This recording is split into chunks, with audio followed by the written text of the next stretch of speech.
कानपुर में एक दुखद घटना हुई थी जिसमें कि एक्सीडेंट में एक लोको पायलट की मौत हो गई थी। उसके बाद से जो रेलवे कर्मचारी हैं वो आंदोलित है। उनकी कई सारी मांगे हैं जो कि वो अपने आला अधिकारियों के सामने रखना चाहते हैं और आज हमारे साथ मौजूद हैं कुछ कर्मचारी रेलवे के। उनसे बातचीत करते हैं और जानने की कोशिश करते हैं कि आखिर उनकी क्या मांगे हैं। आप लोग कल से आंदोलन कर रहे हैं, क्या मांगे हैं आप लोगों की? सर, हमारा आंदोलन करने का कारण सिर्फ यही है कि जो डीएफसीएल लाइन बनी हुई है उसमें एक न्यू कानपुर नामक स्टेशन बनाया हुआ है और वहाँ पे किसी भी प्रकार की रेल कर्मचारी के लिए, ड्राइवर के लिए कोई सुविधाएं नहीं है। जैसे आवास है, चिकित्सा है, रोड है, वाहन है, ना ही कोई दुकान है, ना ही कोई मार्केट है और वहाँ पे पोस्टिंग जबरदस्ती दे दी जा रही है। तो जिससे आए दिन यहाँ से 38 किलोमीटर की दूरी पे पड़ता है न्यू कानपुर। हमारा कर्मचारी अगर बाइक से जाता है तो ये हाईवे में दुर्घटना होने की संभावना 100% है।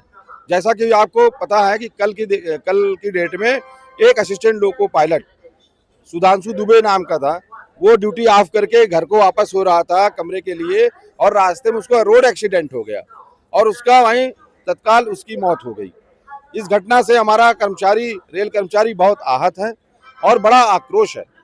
मैं प्रशासन से यूनियन के प्रतिनिधि होने के नाते मैं ये अपनी बात को रखना चाहता हूँ कि हमारा रेल कर्मचारी मन से काम कर रहा है और हमेशा करता रहा और करता रहेगा, लेकिन जब अगर उसकी मूलभूत जो सुविधाएं होनी चाहिए, उसको परिवार को रहने के लिए, उसके रहने के लिए कोई पास में दूर दूर तक चिकित्सा नहीं है, जंगल में स्टेशन बना हुआ है, तो सबसे पहले कर्मचारी के रहने के लिए, चिकित्सा के लिए सुविधाएं प्रोवाइड कराइए। वहाँ पे बिल्कुल जंगल एरिया है, ना तो परिवार सुरक्षित रह सकता है और ना खुद कर्मचारी सुरक्षित रह सकता है। तो मेरा अपना मानना है और मेरा अपना कहना है, प्रशासन से एक अनुरोध भी कर रहा हूँ कि आप अभी अपना ट्रांसफर और पोस्टिंग को तत्काल रोकिए और वहाँ पे पहले बेसिक सुविधाएं प्रोवाइड कराइए कर्मचारी को, जिससे कर्मचारी को वहाँ पे रहने में कोई असुविधा ना हो और रेल संचालन बढ़िया से चलता रहे और रेल आगे की ओर हम लोग बढ़ाने में पूरा योगदान देंगे। न्यू कानपुर की ये दिक्कत है जिसपे कि जो यहाँ से ट्रांसफ़र पोस्टिंग होके जाते हैं उनको बहुत सारी दिक्कतें हो रही हैं, परेशानियाँ हो रही हैं। हमारे साथ कुछ और कर्मचारी भी मौजूद हैं। आप लोगों को किस तरह की दिक्कतों का सामना करना पड़ रहा है? ऐसा है, यूनियन ने पहले मांग की थी, जैसे हमारा बगल में जीएमसी है, गोविंदपुरी है, उसके आगे भीमसेन है। यूनियन ने पहले मांग की थी भीमसेन से हमको गाड़ी का संचालन कराया जाए, लेकिन प्रशासन ने जबरी ले जाके जंगल में अपना लॉबी बनवा दिया। अब यहाँ से कर्मचारी 38 किलोमीटर 35 किलोमीटर जाता है। अभी तो ये घटना हुई, अभी आगे चल के और घटनाएं बढ़ेगी क्योंकि कोहरा आएगा। कोहरा में एक कदम दिखेगा नहीं। अब वो गाड़ी अपना कैसे चला के कैसे वहाँ ड्यूटी करेगा, कैसे गाड़ी चलाएगा। अब वहाँ कोई आवास नहीं है, रेलवे ने कोई आवास प्रोवाइड नहीं किया, वहाँ कैसे रहेगा कोई भी। यहाँ तक प्राइवेट आवास तक नहीं है, कोई प्राइवेट घर गाँव नहीं है वहाँ, वो कैसे रहेगा बताइए आप। तो सबसे बड़ी समस्या ये है कि आप जब तक नहीं होता है व्यवस्था तब तक आप भीमसेन से गाड़ी चलवाइए ड्राइवर से, क्या दिक्कत है? हैं? दूसरी चीज, जब तक आपका भाई साहब ने जैसे कहा रोड आपका सही नहीं है, या आप अपना गाड़ी लगाइए, ऑन ड्यूटी यहाँ से कराइए, ले जाइए, कोई दिक्कत नहीं है। आप ऑन ड्यूटी करा के सिर्फ आपको धीरे धीरे ले जाइए, जैसे ले जाइए, गाड़ी पिटेगा आपको ना पिटेगा आप जाने। लेकिन कर्मचारी को क्यों इन्वॉल्व कर रहे हैं आप? कर्मचारी जब टेंशन में होता है कि ऑन ड्यूटी करना है, लेट होता है, तो टेंशनाइज होता है। अब वो गाड़ी भगाता है, अब कोहरा में कहाँ भगा पाएगा? अभी तो दिन में तो भगा ले रहा है, कोहरा में कहाँ भगा पाएगा? एक्सीडेंट और होगा। अभी पहले तो और छोटा मोटा एक्सीडेंट होता रहा, लेकिन तो मृत्यु हो गई, तब आंखें खुल रही है। ये एक बात बहुत गंभीर है क्योंकि जब जाड़ों का समय आता है, जब कोहरे का समय आता है तो ड्राइवर्स को सबसे ज़्यादा परेशानी होती है और इसी वजह से ट्रेनें लेट भी होती है क्योंकि उनको समय पर भी पहुंचाना है, इस बात का भी तनाव है और दूसरी तरफ उनको सुरक्षित रखना है यात्रियों को, इसका भी प्रेशर रहता है। क्या वाकई में जब जाड़े आते हैं, जब कोहरे आते हैं तो फिर बहुत ज़्यादा परेशानियों का सामना और ज़्यादा करना पड़ता है आप लोगों को? बिल्कुल, हम लोग के जो है कोहरे के मौसम में बिल्कुल दिखाई नहीं देता है और कभी कभी कंडीशन तो ऐसी आती है हम अपनी गाड़ी को खड़ी करके पैदल जाके अगली सिग्नल तक देख करके जाते हैं, इसके बाद फिर अपनी गाड़ी को हम सिग्नल तक ले जाते हैं। प्रशासन का यही कहना और हमारी भी यही जिम्मेदारी होती है, हम जितने भी पैसेंजर होते हैं उनको सुरक्षित रूप से उनके गंतव्य स्थान तक पहुँचाएँ, लेकिन प्रशासन जो हमारी बात को सुन नहीं रहा है। न्यू कानपुर में जहाँ पे स्टेशन बनाया गया है, हम लोग की मांग ये है कि जब तक हमारी वहाँ मूलभूत सुविधाएं न उपलब्ध कराई जाए तब तक हम लोगों को किसी कोच और इंजन के माध्यम से वहाँ भेजा जाए। वहाँ पे हम लोग को 4 व्हीलर से भेजना भी हमारे लिए ठीक नहीं है क्योंकि 4 व्हीलर से भेजा जाएगा, वहाँ से के समय में और दुर्घटनाएं हो सकती है। अभी तो हमारा एक भाई मरा है, आगे अगर 4 व्हीलर का एक्सीडेंट होगा उसमें हमारे 10 से 15 भाई भी की एक्सीडेंट हो सकता है, उनकी भी मृत्यु हो सकती है। इसीलिए हमारी प्रशासन से यही मांग है, आपके न्यूज़ चैनल के माध्यम से ये मांग करते हैं कि हम लोगों को लिए जब तक वहाँ पे मूलभूत सुविधाएं उपलब्ध न हो जाए तब तक हम लोगों को एक कोच और इंजन के माध्यम से वहाँ से भेजने का काम करे प्रशासन जो है। ये बहुत बड़ी दिक्कत होती है कि जब जाड़े का समय होता है तब ये हो जाता है, और उसके अलावा और भी कुछ ऐसी परेशानियां हैं।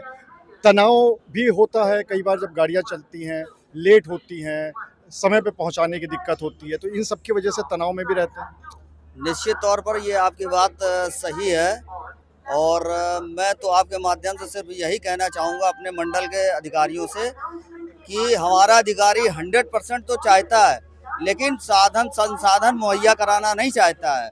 तो हमें काम का करने का परिवेश या जो माहौल होना चाहिए वो भी हमको सही देना चाहिए, हमें सुविधा मिलनी चाहिए। मैं इलेक्ट्रिकल कोचिंग से आता हूँ, मैं आपको एक बहुत गंभीर बात बताने जा रहा हूँ कि आने वाले समय में वहाँ पर भी दुर्घटनाएं हो सकती है। हम एलएचबी रैक का समशक्ति जैसी गाड़ी का मेंटेनेंस का काम करते हैं, तो वहाँ पे हमारे 750 वोल्ट की सप्लाई चलती है, तो वहाँ पे प्राइवेट लोग काम करते हैं। उस पर कभी कभी जब हमारे कपलर काटने वाला कर्मचारी जाता है तो वहाँ से सप्लाई चालू हो जाती है, उनके हाथों में कपलर होता है, उसके बावजूद जो है सप्लाई आ जाती है। तो इस पर भी ध्यान देने की ज़रूरत है, वहाँ पे ट्रेंड कर्मचारियों को लगाया जाए ताकि वो जो है इस तरह की दुर्घटनाएं भविष्य में जो अभी ड्राइवर के साथ हुई है वो हमारे इलेक्ट्रिकल विभाग के कर्मचारियों के साथ भी ना होने पाए। उसके अलावा हमारे पास जो एलएचबी के तमाम सारे उपकरण होते हैं तो वो समय पर उपलब्ध नहीं हो पाते हैं, जिसकी वजह से हमको इधर से उधर से मैनेज करने के लिए कहा जाता, जबकि वो सर्वथा गलत अनुचित है। वो ऐसा नहीं होना चाहिए। अगर आपके पास सामान है, आपके पास सामान उपलब्ध है, तो उसको निश्चित तौर पे हमको दिया जाए। हमारा कर्मचारी निश्चित तौर पे काम करना चाहता, 100% करके देना चाहता, लेकिन अधिकारी उस चीज़ पे ध्यान नहीं देते। हमारे तमाम सारे ऑफिस ऐसे हैं जहाँ पर अभाव है, हमारा ठीक ढंग से फर्नीचर तक नहीं, स्टोर तक नहीं है, हमारा जो है ऑफिस का मेंटेन है, हमारे यहाँ बाबू नहीं, ये सब तमाम सारी दिक्कतें हैं। तो इस तरह से मैं आपसे सुविधाएं होनी चाहिए, आपको ऐसा लगता है?